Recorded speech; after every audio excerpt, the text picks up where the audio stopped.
சொல்கிறது across the shoulder.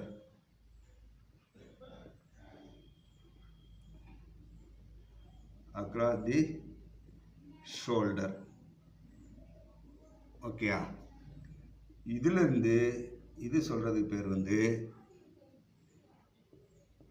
Sleeve, of sleeve length. Sleeve length அது of ஸ்லீவாக இருந்தால் of sleeve, full ஸ்லீவாக இருந்தால் full sleeve. இது ஐ, இது வந்து ஹெச். அடுத்தது ஜே, இது வந்து sleeve open. Sleeve open. Just try to understand. முதல் லென்த்து பார்த்தோம், அதுக்கடுத்து ஹை ஷோல்டர் பாயிண்ட் அப்படிங்கிறதுலேருந்து ஃபுல் லென்த் எப்படி மெஷர் பண்ணுறது பார்த்தோம். ஆஃப் செஸ்ட்டு, வெயிஸ்ட் எங்கே இருக்கும், ஹெம் ஸ்வீப்னா என்ன,